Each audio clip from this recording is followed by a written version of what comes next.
오늘 우리에게 주시는 하나님의 말씀은 요한복음 9장 1절에서 12절입니다. 오늘 우리에게 주시는 하나님의 말씀은 요한복음 9장 1절에서 12절입니다. 제가 하나님의 말씀을 받들어 읽겠습니다. 경청하여 주십시오. 예수께서 길을 가실 때에 날때부터 맹인된 사람을 보신지라.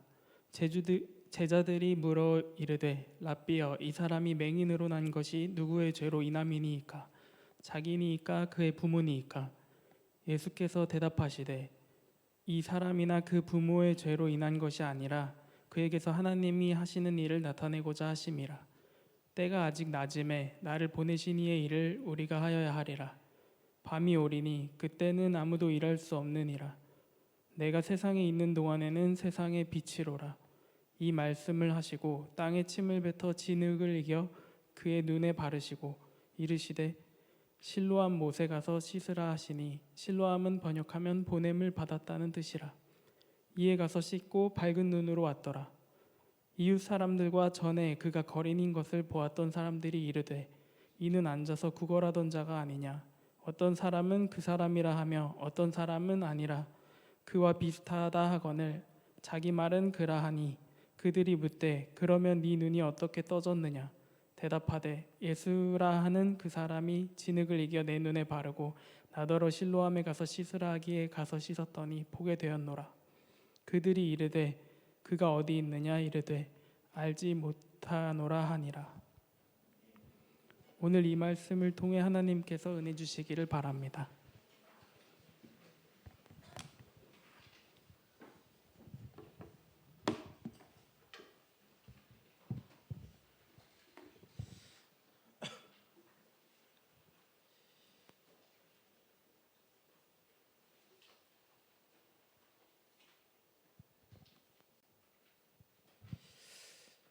네, 이 시간 선포되어지는 하나님의 말씀을 통하여서 우리가 주님의 마음을 깨닫게 되고 우리 삶이 변화되는 그런 은혜가 있기를 간절히 소망합니다. 우리 옆에 있는 분들과 인사했으면 좋겠습니다. 잘 오셨습니다. 요즘 우리가 어떤 기간을 보내고 있는지 아세요? 그렇죠, 사순절을 우리가 보내고 있습니다. 오늘이 이제 사순절 둘째 주인데요. 사순절은 이 기독교 신앙에서 매우 중요하게 여겨지는 절기입니다. 올해는 이제 4월 5일이 부활주일인데 그 부활절을 우리가 잘 맞이할 수 있도록 그 일상 가운데서 예수 그리스도를 잘 묵상하면서 나를 돌아보는 그런 시간들이 이 사순절의 기간입니다. 그래서 넉사자에 열흘순이라는 말을 써서 이 40일간의 기간, 그 뜻을 갖는데요. 지난 2월 18일 수요일부터 이 사순절이 시작이 되었습니다. 그리고 이 4월 4일까지 이 사순절의 기간을 보냈는데, 사실 이 총 기간은 세어보시면 아시겠지만 46일이에요. 46일인데 왜 40일인가? 이 6번의 주일을 지나거든요. 6번의 주일은 우리가 작은 부활절로 여긴다라고 해서 그 6일을 제외한 이 토요일까지의 40일의 시간을 우리가 보냅니다. 근데 이 성경에서 이 40이라고 하는 숫자가 매우 중요한 의미가 있습니다. 노아 홍수 때 40일 동안 이 홍수가 지속이 되었었고, 또 모세가 40일 동안 광야에서 금식 기도를 했고, 또 이스라엘도 광야에서 40년 동안 머물렀고, 예수님도 공생의 사역을 시작하시기 전에 40일 동안 광야에서 금식 기도를 하셨던 것을 여러분들이 기억하실 겁니다. 그러니까 성경에서 이 40이라는 숫자가 많이 쓰이면서 어떤 의미를 갖냐? 새로운 어떤 시작을 위한 정화의 시간, 정결케 되는 그런 시간들의 의미가 있습니다. 그래서 홍수 이후에 인류가 새롭게 시작이 되었고, 모세도 산에 올라가서 40일 동안 지나면서 하나님의 말씀을 받고 이제 이스라엘이란 그 민족이 시작하게 되었고, 예수님도 40일 이후에 공생의 사역을 시작했던 것처럼 이 40이라는 숫자는 새로운 시작을 위해서 겪어내야 하는 그런 과정을 우리가 뜻한다고 볼 수 있습니다. 이제 30일 정도 남았습니다. 이 기간 동안 우리가 하나님, 예수님 앞에서 회개하는 마음으로, 또 절제하는 그런 태도로, 또 무엇보다 예수님께서 우리에게 하셨던 것처럼 좀 더 사랑하는 삶의 모습으로 우리가 함께 잘 살아내시고, 그렇게 우리가 우리의 삶을, 우리의 신앙을 점검해 보는 그런 기간이 되기를 주님의 이름으로 간절히 소망합니다. 비행 착각이라는 말을 아시나요? 비행 착각이라는 말을 들어본 적 있으세요? 여러분들이 뭐 비행 시간을 착각하시는 그런 것이 아니라, 이 비행 착각이라고 하는 것은 이 조종사들이 이 비행을 하고 있을 때 여러 이 외부적인 요인들로 인해서 이 감각기관이 왜곡이 되어서 일어나게 되는 그런 착각을 이 비행 착각이라고 합니다. 그러니까 조종사들이 비행을 하면서 가장 두려워하는 것이 바로 이것이라고 하는데요. 구름 속이나 캄캄한 밤 해상 위를 비행할 때 이 조종사가 자신의 몸이 기울어져 있다라고 느끼지만 실제로는 이 똑바로 날고 있는 경우도 있고, 또 반대로 내가 똑바로 날고 있는데 다고 느끼는데 실제로는 이 비행기가 바다로 이 곤두박질 치고 있는 그런 상황일 때도 있다고 합니다. 이렇게 착각하게 되면 이게 큰 사고가 일어나게 되는데, 실제로도 그런 사고들이 일어났었습니다. 이 치명적인 위협을 이겨낼 수 있는 유일한 한 가지 방법이 있어요. 뭘 것 같아요? 강인하면 된다. 정신력이. 아니겠죠? 네. 계기비행입니다. 계기비행. 앞이 보이지 않는 그런 상황에서 조종사는 그 어두운 창밖을 바라보면서 그 어두운 상황에 얽매이는 있는 것이 아니라 이 콕핏, 이 조종사가 있는 그 공간을 콕핏이라고 하는데, 그 콕핏 안에 있는 계기판, 그 계기판이 주는 그 정보를 잘 분석해서 그 분석한 대로 비행을 하는 것이 이 그 착각, 비행 착각을 이겨낼 수 있는 유일한 방법이라고 합니다. 그래서 내가 아무리 지금 몸이 기울어져 있는 것 같아도 이 계기판이 아니야, 너 똑바로 잘 가고 있어라고 하면 그대로 가면 되고, 내가 잘 가고 있는 것 같은데 이 계기판이 아니야, 너 지금 바다로 향하고 있어라고 하면 이제 그거를 잘 잡아당겨서 이 평행을 이루는 그런 것을 이제 이 계기 비행이라고 하고, 이것을 우리가 중요하게 생각한다라고 하는 것입니다. 이 계기 비행에서 중요한 것 중에 하나는 뭐냐면 이 자기 감각과의 싸움입니다. 그러니까 눈앞은 깜깜하고 내 몸이 느끼는 것은 정반대이기 때문에 어쩔 수 없이 이 계기판과 다른 그런 상황에서 불안감이 밀려올 수밖에 없다는 거죠. 근데 이 눈앞에 있는 계기판에 있는 그 데이터를 잘 받아들이고 신뢰하고 비행을 한다고 하면 안전하게 나아갈 수 있다라고 하는 것입니다. 우리의 인생도 마찬가지입니다. 우리의 인생이란 그 비행을 할 때 우리는 조종사가 돼서 우리의 인생을 이렇게 앞으로 나아가게 하잖아요. 근데 나이가 들면 들수록 또 세상에 더 깊이 들어가면 들어갈수록 느끼게 되는 것은 세상은 참 어둡다라는 것이고 위험하다라는 것이고, 또 불확실한 미래이면서 더 나아가서는 그 상황들로 인해서 한없이 연약해지는 나 자신을 볼 때가 있다라는 것입니다. 그때 우리가 경험하게 되는 것은 이 영적 감각을 잃어버리게 되는 것입니다. 이렇게 가야 할 것 같아서 갔더니 잘 풀리지가 않고, 이것을 내가 반드시 취해야 될 것 같아서 취했는데 그것이 오히려 나에게 좋은 결과가 이어지지 아니하고 내 맘대로 되지 않는 인생을 살아가게 될 때가 많습니다. 그래서 우리가 영적 감각을 잃어버리게 되는데, 그렇다면 하나님을 믿는 우리들은 그때 어떻게 해야 하는가? 바로 이 조종사들이 이 계기판을 의지해서 잘 비행을 해나가듯이 우리의 인생 비행도 이 진리의 말씀이라고 하는 이 성경, 하나님의 말씀을 잘 집중하고 의지함으로써 우리가 안전한 인생의 방향으로, 올바른 삶의 방향으로 나아갈 수 있어야 한다라는 겁니다. 그래서 오늘은 이 요한복음 9장에 기록된 이 맹인이 눈을 뜨게 된 기적의 이야기를 통해서, 그럼 우리가 이 어두운 현실 가운데서 무엇을 더 집중해야 되고 무엇을 또 듣고 보아야 하는지를 함께 나누어 보고자 합니다.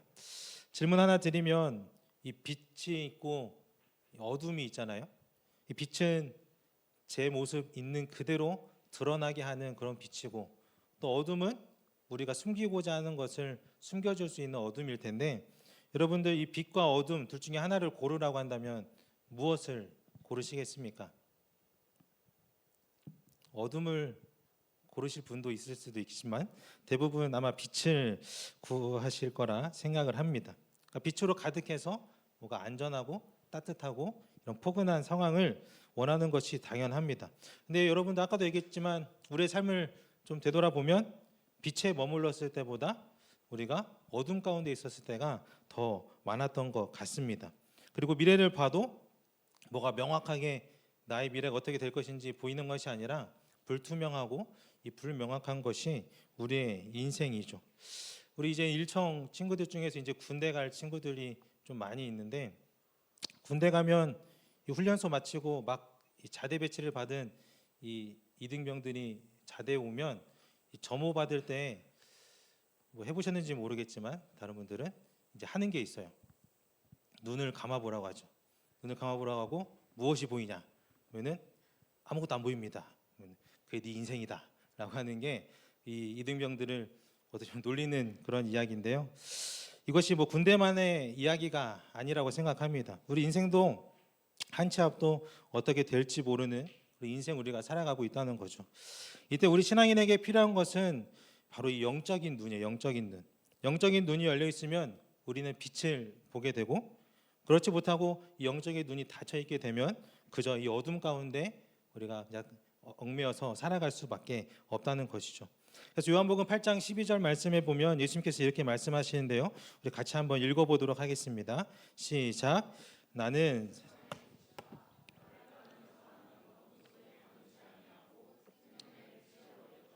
아멘.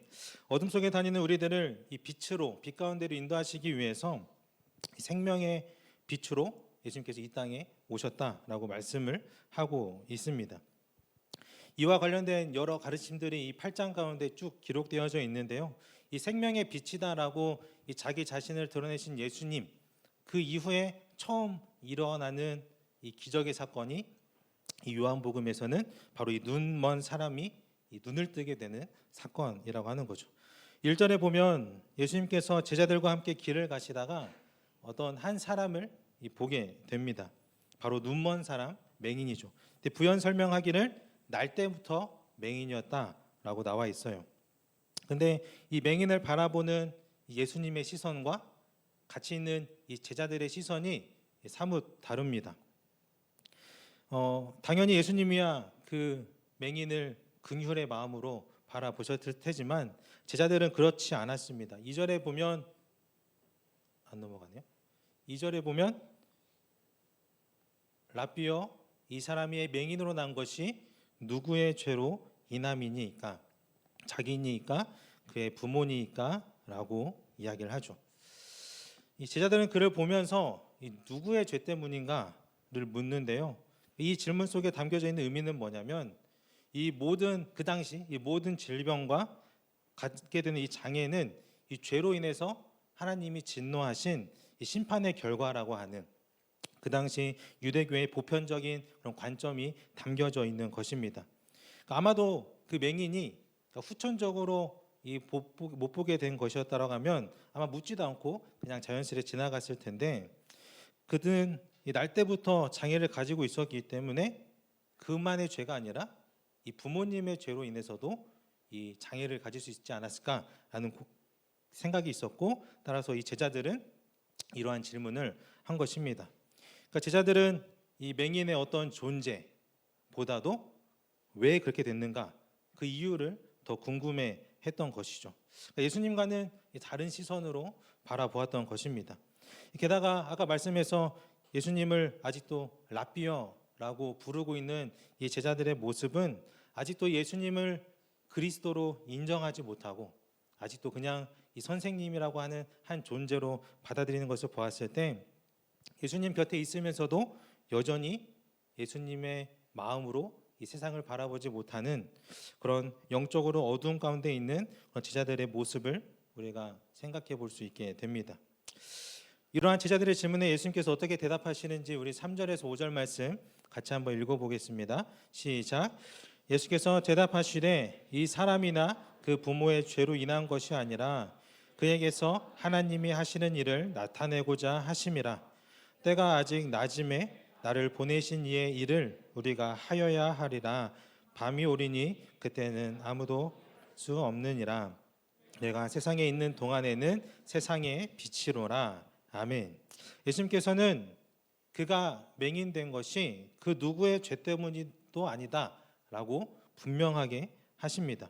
대신에 그를 통해서 하나님이 하시는 일을 나타내고자 하신다라고 말씀을 하세요. 그러니까 제자들이 그 원인에 대해서 집착하고 있을 때 예수님께서는 그를 향한 하나님의 마음과 하나님의 뜻, 그 하나님의 목적에 주목하고 계시는 거죠.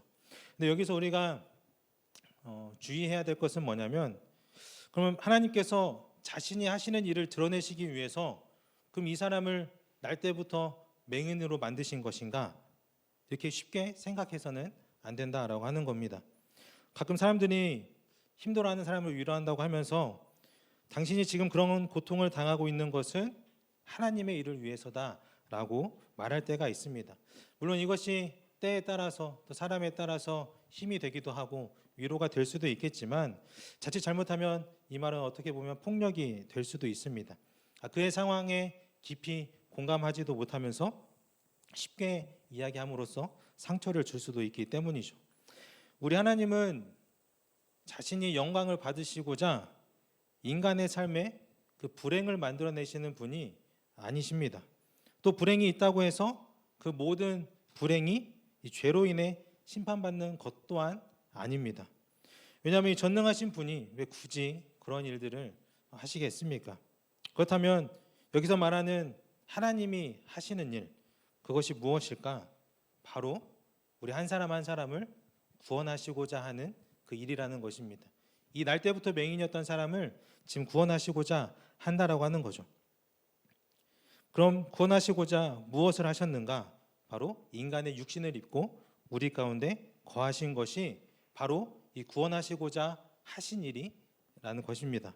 그러니까 날 때부터 맹인이었던 자를 통해서 하나님이 하시는 일을 나타내고자 한다는 것은 지금 그가 처해 있는 그 질병의 아픔과 그가 오랫동안 흘려왔던 그 눈물의 자리와 그 넘어짐의 순간들, 그 모든 순간들 속에서 계속해서 함께 해오셨던 그 주님이 이제 그를 어떻게 구원해내시는가, 그 역사의 순간을 우리에게 보여주시겠다라고 하는 의미가 있다는 겁니다. 그가 왜 날 때부터 맹인이었는가, 그 이유를 우리가 알고 싶어 한다면, 집착한다라고 한다면 사실 알 방법이 없습니다. 답이 없습니다. 그러나 지금 중요한 것은 예수님께서 그 맹인을 보셨고 그의 고통스러웠던 어둠의 시간을 이제 끝내겠다라고 다짐한다라는 사실입니다. 이것이 이 땅에 빛으로 오신 그 예수님의 사역이라는 거예요. 그런데 우리가 좀 더 자세히 보아야 하는 것은 뭐냐면 이 4절 말씀에 보면 그 사역을 예수님이 홀로 하시는 게 아니에요. 뭐라고 하시냐면 나를 보내신 이의 일을 우리가 하여야 된다라고 말씀을 하시죠. 그러니까 예수님께서 지금은 일하셨지만 앞으로는 그 하나님이 하시는 일을 예수님만이 하시는 게 아니라 우리와 함께 하시겠다라고 하는 겁니다. 그 일에 우리들을 초청하고 계시는 거죠. 그리고 나서 예수님께서 이제 하나님의 일을 행동으로 옮기십니다. 근데 그 우리가 말씀을 읽었지만 그 독특한 치유 행위를 보이십니다. 이 먼저 이 입에 있는 침을 땅에 뱉으시고 그 침을 흙에 이겨서 진흙을 만드시고 그 진흙을 이제 맹인의 눈에 이렇게 바르십니다. 예수님의 이러한 행위는 하나님께서 태초에 흙을 빚으셔서 이 사람을 만드셨던 그 창조 행위를 연상하게 합니다. 즉 태초의 흙으로 사람을 창조하셨듯 이겨진 진흙을 통해서 이 날 때부터 맹인이었던 사람을 다시 새롭게 태어나게 한다라고 하는 그 재창조의 의미가 있는 것입니다. 그런데 이 진흙을 발랐다고 해서 이 맹인이 곧바로 눈이 떠졌던 것이 아니었습니다. 한 가지 일을 더 했어야 하는데요. 우리 7절 말씀을 같이 한번 읽어보도록 하겠습니다. 시작. 이르시되 가서 씻으라 하시니 실로함은 번역하면 보냄을 받았다는 뜻이라. 이에 가서 씻고 밝은 눈으로 왔더라. 아멘. 침으로 흙을 이겨서 진흙을 만드신 후에 이 맹인의 눈에 바르셨던 이 예수님께서 이제 그 맹인에게 실로암 못에 가서 씻어라라고 말씀하십니다. 그러니까 이 말을 듣고 맹인은 그대로 실로암에 가서 씻었고 그제서야 이 눈이 밝아지게 되는 이 놀라운 기적이 일어나게 된 겁니다. 저는 이 말씀을 이제 준비하면서 이 상황을 좀 상상을 해봤습니다. 이 맹인의 입장에 대해서 상상을 해봤어요. 여러분도 한번 생각을 해보세요. 이 지금 성경이 많은 부분을 뭐 생략하고 있을지는 모르겠지만 지금 예수님과 이 맹인이 이 대화를 나누고 있는 상황도 아니었고 이 제자들과 말을 하고 있다가 이 제자들의 질문에 응답하시면서 곧바로 침을 뱉어서 진흙을 만드시고 바르시는 상황이었거든요. 그러니까 맹인의 입장에서는 지금 앞의 상황 아무것도 모르고 갑자기 누군지도 모르는 사람이 와서 침을 툭 뱉더니 뭔가 부비적 하는 것 같고 갑자기 낯선 이 이물질을 자기의 눈에 이렇게 딱 바르는 것이 여러분들이 생각했을 때는 기분이 좋으셨을 것 같아요. 아마 침 냄새도 나지 않았을까. 그렇게 생각했을 때 굉장히 불쾌하고 기분이 좋지 않았을 것 같아요. 예수님께서 자 이제 바릅니다라고 하고 이 바른 것이 아니기 때문이죠. 그런 불쾌할 만한 상황에서 또 갑자기 어떤 목소리가 들려오는 겁니다. 갑자기 실로암 못으로 가서 씻어라라고 하는 거죠. 이러한 하나하나의 상황들이 과연 이 맹인에게는 어떻게 받아들여졌을까를 생각해 보게 됐습니다. 오히려 이 맹인이 나를 무시하나 장난치나 라는 마음을 가질 수도 있었죠. 왜냐하면 맹인은 지금까지 살아오면서 이러한 방법으로 눈을 뜨게 됐다라고 하는 그런 일을 한 번도 들어본 적이 없기 때문입니다. 그런데 날 때부터 맹인이었던 사람은 그 내면 깊숙이 있었던 어떤 간절함 때문일까요? 아니면 그 예수님의 능력으로 인해서일까? 제가 상상했던 것과는 다르게 어떤 자신의 논리적인 생각보다는 예수님에 대한 그 믿음, 그 들려오는 그 음성에 대한 믿음을 가지고 나아갔습니다. 그렇게 반응을 했고 결국 이 눈이 떠졌다라고 하는 거죠. 저는 이 상황에서 우리가 기억해야 할 것은 무엇인가를 깊이 묵상해 봤는데요. 이 날 때부터 맹인이었던 자가 이 본문 속에서 이 눈을 뜨게 되는 이 기적 가운데 가장 먼저 경험했던 것은 이 굉장히 불쾌하고 이 낯선 신체 접촉이었습니다. 그 접촉이 있은 후에 그가 첫 번째로 반응을 보였던 것은 들려왔던 낯선 이의 목소리였다라고 하는 겁니다. 그러니까 즉 맹인은 예수를 보기 이전에, 그러니까 세상을 보기 이전에 먼저 그 예수님의 음성에 듣고 반응했다라고 하는 겁니다. 세상을 바라보기 이전에 예수님의 음성을 듣고 이 세상을 바라보기 시작했다라고 하는 거죠. 그렇게 뒤에 이어지는 내용을 보면 이제 맹인과 이 맹인을 둘러싼 사람들과의 그런 대화가 쭉 이어지는데요. 그때 대화를 보면 이 사람들의 차이가 아주 확연하게 드러납니다. 맹인은 계속해서 자기가 만난 예수님이 누구이신가, 그가 무슨 일을 하셨는가를 증명하고 있지만 그 외의 사람들은 어떻게 이런 일이 일어나게 됐는지를 계속해서 추궁하고 있고 또 안식일에 이러한 일을 행한 이 예수가 죄인이다라고 하는 그런 사고 방식에 얽매여 있는 것을 말씀을 통해서 보게 됩니다. 같은 예수의 기적을 바라보면서도 이 맹인과 이 다른 사람들의 이 관점이 다른 것을 우리가 깨닫게 되죠. 왜냐하면 그들은 예수님의 말씀을 들을 생각도 없었고 예수를 통하여서 나음을 입은 맹인의 이야기 또한 들을 생각이 없었기 때문입니다. 그렇게 그들은 계속해서 엉뚱한 것만 보고 듣고 집착하는 모습을 보이고 있는 것이죠. 이 9절에 보면 사람들이 눈뜬 이 맹인을 보고 이전에 우리가 봤던 그 맹인이 맞는가? 아니다. 새로운 사람이다라고 하는 이 논쟁이 일어나게 되는데 그때 맹인이 내가 그다라고 얘기를 합니다. 근데 이 본문은 한 번 내가 그다라고 기록하고 있지만 이것을 헬라어 원어 시대로 보면 미완료 시제입니다. 그러니까 아직 끝나지 않고 반복해서 내가 그다, 내가 그 사람입니다라고 지금 맹인이 호소하고 있는 거예요. 그런데 이 사람들은 인정을 하지 않는 거죠. 그 맹인의 말을 듣지 않는 겁니다. 왜냐하면 본인들이 원하는 상황이 아니었기 때문입니다. 예수에 대해서 계속해서 부정해야 되고 그를 죄인이라고 찍어야 내려야 하고 그렇게 해야만 하는 믿음 없는 자의 모습을 우리가 보게 됩니다. 하지만 맹인은 그 예수의 음성을 잘 귀담아 들었을 때 그리고 그 말씀에 순종함으로 신뢰함으로 나아갔을 때 그의 마음 가운데 믿음이 생겨났고 그 믿음은 결국 그의 눈도 뜨게 했지만 무엇보다 영적인 눈을 뜨게 해서 비로소 마침내 그 예수님이 나의 구원자라고 하는 그런 고백에까지 이르게 되는 그 놀라운 역사가 삶 가운데 일어나게 되었다는 겁니다. 그럼 변화가 어떻게 드러나냐? 맹인은 처음에 예수라는 사람이라고 이야기를 합니다. 그러다가 뒤에 보면 예수님에 대해서 선지자라고 이야기를 하고 그 이후에는 하나님께로부터 오신 분이라고 하셨다가 마침내 38절에서는 주님 내가 믿습니다라고 하면서 그 예수님을 내 삶의 구원자, 구주로 고백하는 그런 고백에까지 이르게 됩니다. 예수님의 말씀을 들으면 들을수록 예수님을 보면 볼수록 그에 대해서 증언하면 증언할수록 그의 믿음이 세워져가는 발전해가는 것을 우리가 보게 되죠. 이 오늘 본문 이 맹인이 눈을 뜨게 되는 기적의 이야기를 좀 더 자세히 깊이 묵상하기 위해서는 이제 이 뒤에 이어지는 10장 1절에서 21절까지의 말씀과 연관지어서 이해하시면 좋은데요. 이 10장에서 보면 예수님께서 자기 자신을 또 무엇이라고 소개하시냐면 내가 양의 문이다, 선한 목자다라고 이야기를 하세요. 우리 10장 3절 4절의 말씀을 우리 같이 한번 읽어보겠습니다. 시작. 문지기는 목자에게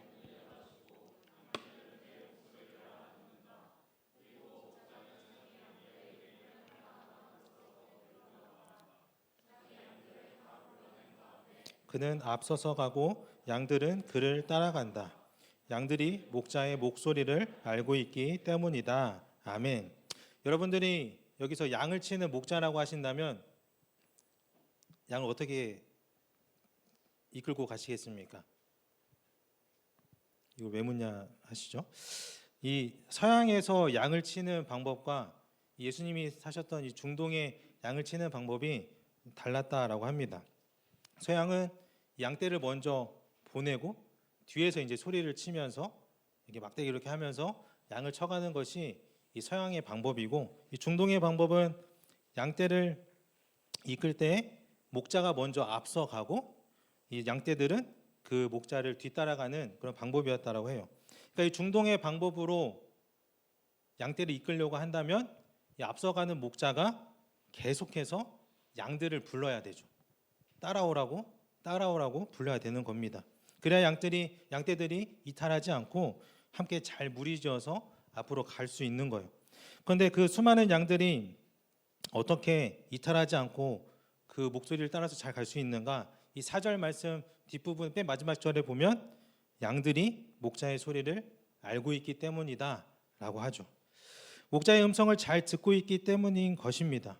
그 음성에 귀를 기울이고 다른 사꾼들의 목소리를 따라가지 않고 그 목자의 음성만 잘 알고 따라가기 때문에 그 목소리를 신뢰할 수 있기 때문에 이탈하지 않고 올바른 길로 목자를 따라갈 수 있는 거예요. 목자가 앞서가도 잘 따라갈 수 있는 것입니다. 이와 같이 날 때부터 맹인이었던 자도 이 세상을 보기 이전에 이 세상으로 다시 한 걸음 내딛기 이전에 이가 먼저 했던 것은 뭐냐면 그 예수님의 음성을 들었다는 것입니다. 그 음성에 순종하였기 때문에 눈이 밝아질 수 있었던 것이죠. 작년 수련회 때 제가 사실 이 본문으로 설교를 했었거든요. 봄의 전환이라는 제목으로 했었는데 뭐 기억하실지는 잘 모르겠지만 그때 제가 이런 얘기를 했습니다.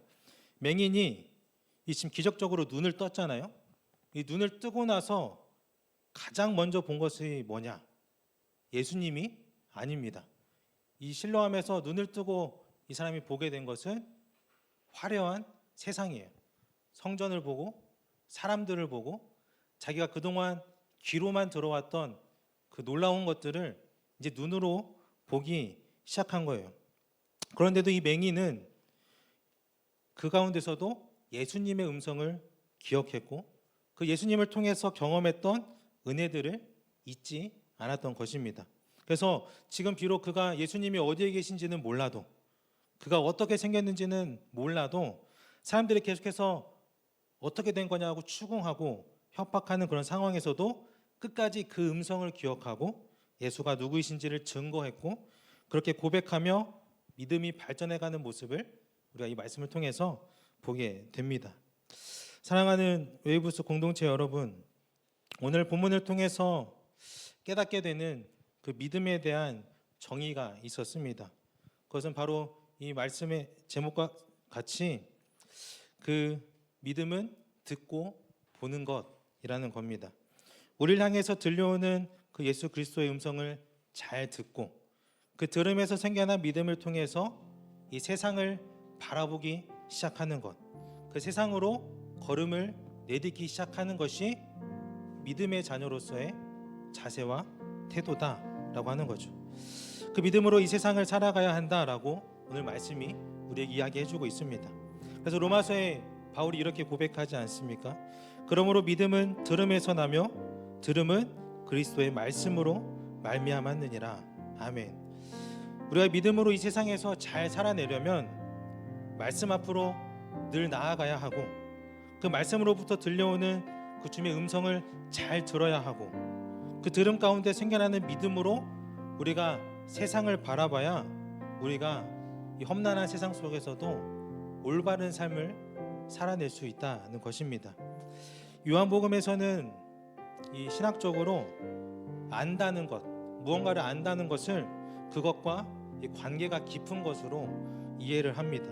그러니까 양들이 그 목자의 음성을 안다는 것, 그 목자의 음성을 알고 잘 따라간다는 것은 그만큼 이 양들이 이 목자와 깊은 관계에 있다라고 하는 거죠.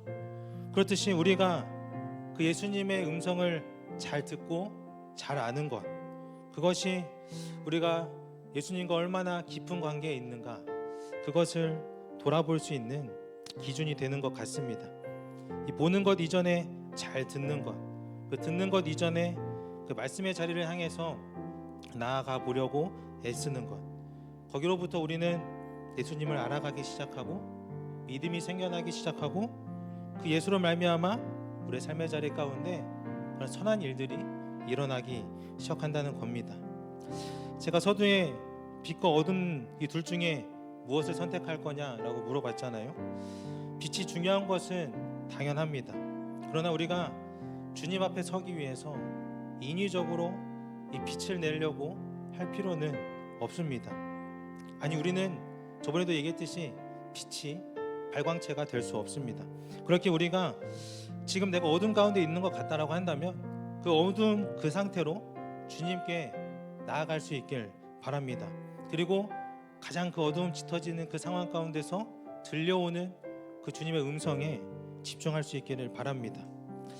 양의 특징이 있습니다. 양은 매우 눈이 흐립니다. 눈은 뜨고 있는데 이 앞에 있는 것도 잘 볼 수 없는 게 양입니다. 어둠 가운데 있는 것과 같죠. 근데 양이 가진 더 놀라운 특징은 뭐냐면 아까 나와 있듯이 목자의 음성을 잘 안다는 거예요. 그 목자의 음성을 잘 따라갈 수 있는 그 귀가 발달했다는 거죠. 여러 소리가 들려오지만 그 속에서도 나에게 도움이 되는, 나를 선한 길로 이끌 그 목자의 음성을 잘 분별해서 들을 수 있다는 것이 양의 가장 귀한 특징입니다. 여러분들이 가지고 있는 삶의 문제들, 명확하지 않은 상황들, 불투명한 미래, 가정의 문제, 취업, 결혼, 사람과의 관계 등 그 모든 것은 우리의 눈으로 볼 때는 매우 흐립니다. 어떻게 될지 아무도 모르기에 어둡기도 합니다. 그러나 그러한 삶의 상황에서도 이 목자를 따르는 양과 같이 우리가 주님의 음성을 잘 알고 잘 귀 기울일 때 우리에게는 믿음이 생겨나게 되고 그 믿음으로 나의 인생을 바라보고 그 문제를 직면하게 되면 우리가 앞서 가시는 예수로 말미암아 한 걸음 한 걸음 올바른 방향으로, 선한 방향으로 나아갈 수 있게 된다는 것입니다. 근데 사실 이 9장 끝에 가보면 이 믿음으로 고백했던 이 맹인이 어디에 머물고 있는가, 사람들이 머무는 그 중심이 아니라 다시 이 사람들 바깥으로 내쫓겨서 이제는 물리적인 어둠이 아니라 이 사회적 어둠 가운데 이 변두리에 내몰려 있는 것을 보게 됩니다. 또 어둠 가운데 있어요. 그럼에도 맹인은 예수님을 향한 믿음을 저버리지 않습니다. 왜냐하면 그 따뜻한 음성을 기억하기 때문이죠. 그럴 때 예수님께서 다시 그를 찾아가 주십니다. 그리고 네가 인자를 믿느냐라고 물어 주십니다. 그때 믿고자 합니다라고 응답하자 예수님께서 직접 내가 그 사람이다 라고 말씀해 주십니다. 맹인은 계속해서 예수님이 누구이신지에 대해서 들었고 또 그 음성에 대해서 고백했고 보고 이것을 반복했습니다. 그러면서 결국 주님 내가 믿습니다 라고 하는 이 고백에까지 이르게 된 것이죠. 주님의 음성을 듣고 나 자신과 세상을 보는 것, 계속해서 이러한 반복되는 훈련이 저와 여러분들의 삶의 자리 가운데서 가득하여지기를 간절히 소망합니다. 이 시간 여러분들 눈을 잠시 감아 보셨으면 좋겠습니다. 눈을 감아 보세요. 무엇이 보이십니까? 아무것도 안 보이십니까? 그것이 여러분들의 인생입니다. 네, 이렇게 세상은 끊임없이 여러분들에게 말할 거예요. 이게 사실일 수도 있습니다. 그렇게 세상은 계속해서 더 자극적인 것들로 보여주고 들려주고 그것으로 도망치라고 여러분들에게 계속해서 말할 거예요. 그러나 우리가 이 험한 세상 속에서 올바른 길로 나아갈 수 있는 방법은 오로지 단 하나, 그런 소란스러운 세상 가운데서 들려오시는 그 주님의 음성을 잘 아는 것, 그 음성에 귀 기울이는 것, 그 음성을 따라 나아가는 것이 우리가 믿음으로 살아내는 삶이라는 것을 여러분들이 잘 기억하셨으면 좋겠습니다.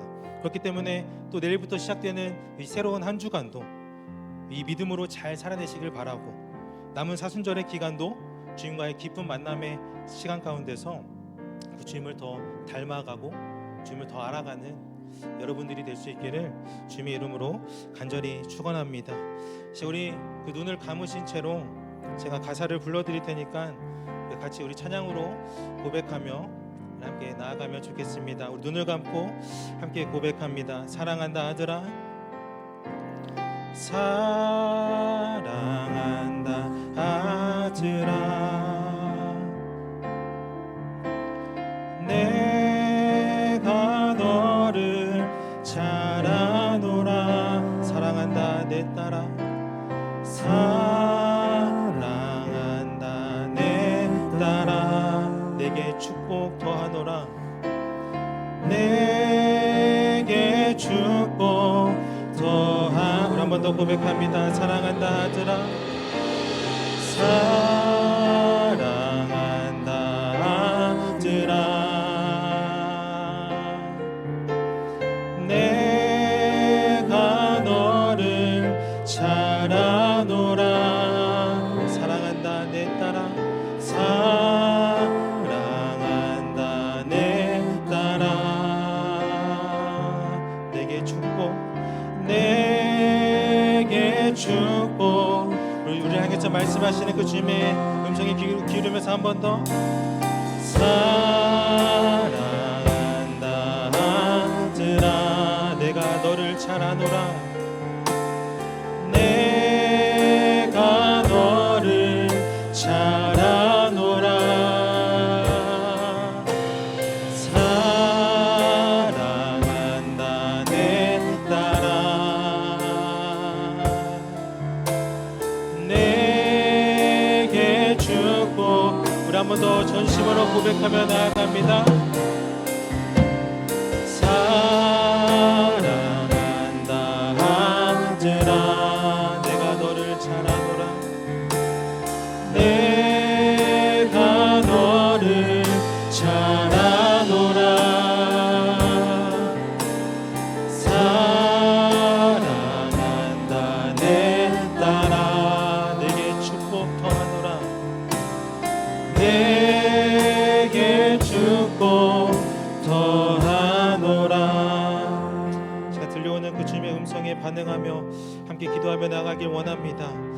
주님, 우리의 어두운 삶의 자리 가운데서 나의 감정과 나의 삶의 자리가 심히 요동치고 불안할지라도 그 변하지 않는 그 진리의 말씀만을 우리의 인생의 지표로 삼을 수 있는 그 믿음을 허락하여 주시옵소서. 나의 삶에서의 그 판단이 주님의 말씀보다 앞서지 않도록 우리에게 겸손함을 허락하여 주시옵소서. 그렇게 삶의 자리 가운데 들려오는 여러 소리들 가운데서도 어두울수록 더 깊이 들려오는 주님의 음성을 알아들을 수 있는 귀를 허락하여 주시고 그것에 반응함으로써 양이 목자를 따라가듯이 우리도 인생 속에서 주님을 따라갈 수 있는 우리 주님의 자녀가 될 수 있도록 주님이 인도하여 달라고 시간 주님 이름 한번 부르시면서 우리 통성으로 기도하며 나아가도록 하겠습니다. 주여, 사랑과 내가 충만하신 주님 이 시간 가운데 우리가 간절히 주님의 간구하며 나아갑니다. 우리의 삶의 자리가 어둡고 우리가 삶의 자리가 하나님 심히 요동치는 그런 삶의 자리일지라도 하나님 그 자리 가운데서 곁에 계시고 우리를 돌보아주시고 우리를 바라보고 계시는 그 주님을 바라볼 수 있는 믿음을 허락하여 주시옵소서. 세상은 시행하나고 세상은 우리를 향해서 계속해서 유혹하지만 주님 변함없는 그 진리의 말씀을 붙잡을 수 있는 믿음 우리에게 허락하여 주시옵시고 그 말씀을 우리 삶의 지표로 삼아 우리가 한 걸음 한 걸음 나아갈 수 있는 그 믿음의 자녀가 될 수 있도록 주님 인도하여 주시옵소서. 우리의 인생의 자리 가운데서 지금 나의 판단이 나의 생각이 그 주님의 말씀보다 앞서지 않게 하여 주시옵소서. 우리에게 겸손함을 허락하여 주셔서 그 말씀을 잘 바라보게 하시고 그 말씀 가운데 들려오는 그 주님의 음성에 잘 귀 기울이게 하시고 그 음성을 잘 알 때 우리가 올바른 방향으로 나아갈 수 있는 그 주님의 자녀가 될 수 있도록 주님 인도하여 주시옵소서. 세상 가운데서 여러 소리가 그 우리를 유혹하며 질려옵니다. 그 여러 소리 가운데서도 소란한 상황 가운데서도 우리를 향해서 들려오시는 그 자비로운 말씀, 그 따뜻한 말씀에 귀 기울일 수 있는 그 말씀을 잘 알아들을 수 있는 귀를 우리에게 허락하여 주셔서 그래서 그 말씀에 우리가 반응함으로써 우리가 양의 목자를 따라가듯이 우리가 그 뒤를 따라가듯이 우리도 우리 인생에 앞서가시는 예수를 따라갈 수 있는 그런 믿음의 자녀가 될 수 있도록 주님 인도하여 주셔서 그래서 우리의 삶이 비록 하나님 힘겹고 어렵지만 그래도 우리를 선한 길로 인도시키신 그 주님을 신뢰함으로 우리의 삶의 자리에서 한 걸음 내려갈 수 있는 그 주님의 자녀가 될 수 있도록 주님 인도하여 주시옵소서.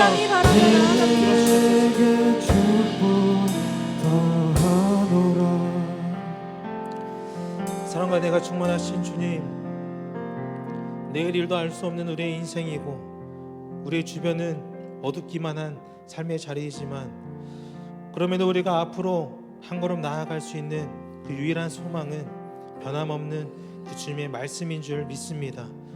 때로 우리의 감정은 불안이라 말하고 세상은 우리에게 소망이 없다 말하지만 그 어둠 속에서 세밀하게 들려오는 그 주님의 음성에 귀를 기울이게 하여 주옵소서.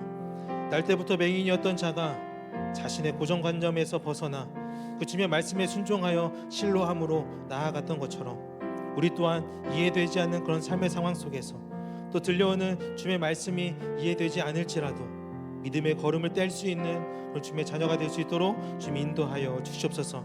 이렇게 영적인 눈을 뜨게 하셔서 이번 한 주간도 나의 감각을 믿고 살아가는 것이 아니라 주님의 말씀을 신뢰하며 승리하는 이곳에 있는 모든 청년들이 될 수 있도록 주님 동행하여 주시옵소서.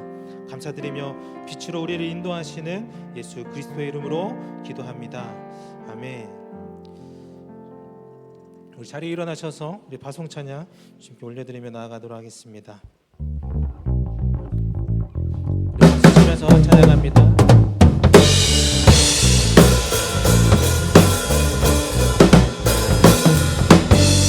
내 몸은 구주의 성전이니 예수의 맑은 빛 비추며 살리라. 내 안에 계시는 성령님이 늘 함께 하시니 기뻐하. 우리 한 번 더.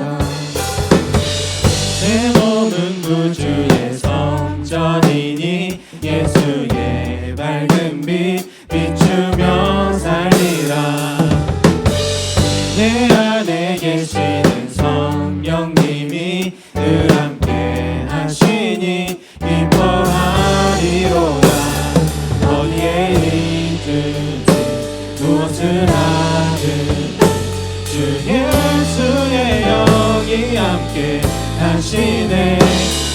향하여 움직이는 교회 되어 내 하루의 한가운데 서 주를 높이니 주여 높임을 받으소서 모든 영광과 찬송을 하나님께 나를 부르신 자리에서 내 삶을 주여 한 번 더 주여 높임을 받으소서 모든 영광과 찬송을 하나님께 나를 부르신 자리에서 내 삶을 드려 찬양하니 내 삶을 드려 찬양하니 내 삶을 드려 찬양하니 아멘. 영광의 박수를 올립니다. 아멘. 우리 주 예수 그리스도의 은혜와 하나님의 신실하신 사랑과 성령님의 인도하심, 교통하심이 지금 이 시간 어둠 가운데 들려오는 주님의 음성에 귀 기울이며 그 음성을 들을 때 허락하시는 믿음을 통하여 세상을 바라봄으로써 믿음의 자녀로 살아가기로 결단하는 우리 사랑하는 청년들과 그들의 일상 위에 웨이브스 공동체 위에 영원토록 함께 하시기를 간절히 축원하옵나이다. 아멘.